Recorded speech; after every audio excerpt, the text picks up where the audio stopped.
Господин Рушен Риза, заместник-председател на Движението за права и свободи и депутат в 42-то Народно събрание.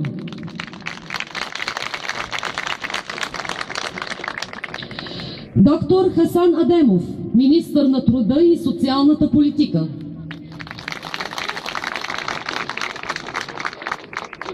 Господин Метин Казак, евродепутат от Движението за права и свободи. Господин Мустафа Карадая, секретар на Централният съвет на Движението за права и свободи и депутат в 42-то Народно събрание. Господин Ердинч Хайрулла, депутат от Движението за права и свободи от Кърджалийски многомандатен избирателен район. Господин Мехмет Атаман, депутат от Движението за права и свободи от Хасковски многомандатен избирателен район.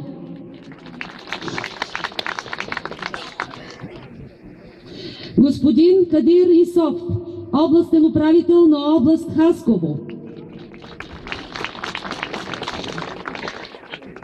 Господин Ихан Кючук, председател на Младежкото движение за права и свободи.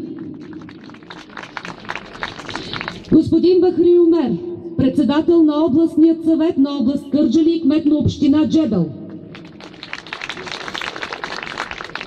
Господин Муса Саид Ахмед, заместник областен управител на област Кърджали.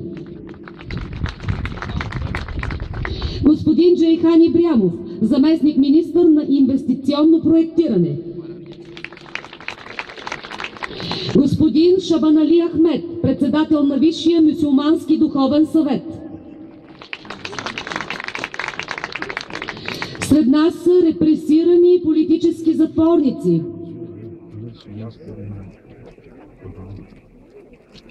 Господин Неджми Али, заместник министър на отбраната. Сред нас са репресирани политически затворници господин Халил Мехмет, господин Мехмет Юмер и господин Мохамед Ай Йылдыз, областни ръководители на репресираните в областта Кърджали. Сред нас са и кметове на общини и председатели на общински съвети. Sayın bayanlar ve baylar, Sayın Kirkova Belediyesi sakinleri, Türkiye Cumhuriyeti'nden de çok değerli misafirler aramızda bulunmaktadır. Başta olmak üzere Sayın Şener Cebeci, Türkiye Cumhuriyeti Filibe Başkonsolosu,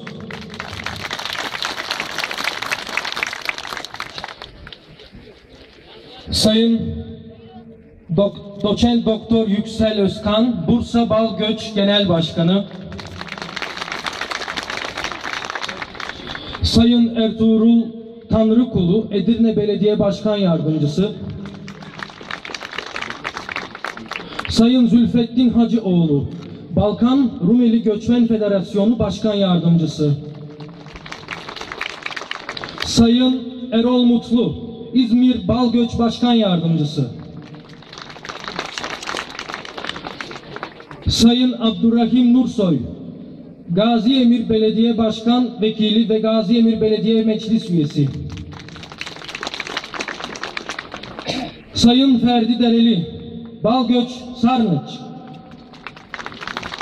Sayın Mümin Kaşmer ve Sayın Zeki Yedikardeş, Bursa Killiler Dernek Başkanı ve Yönetim Kurulu Üyesi,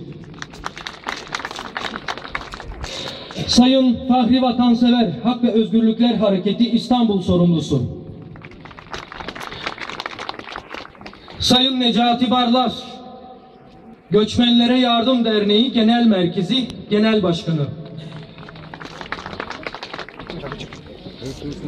Давам думата на господин Сали Рамадан, кмет на община Кирково.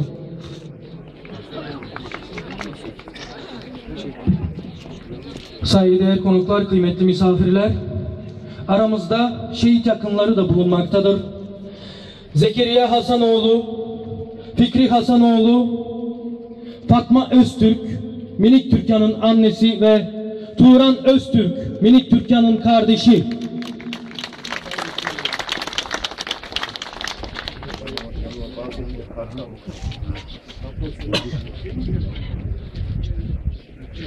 Yalova Balgöç Başkanı da aramızda bulunmakta. Lütfü Özgür, Sayın Lütfü Özgür.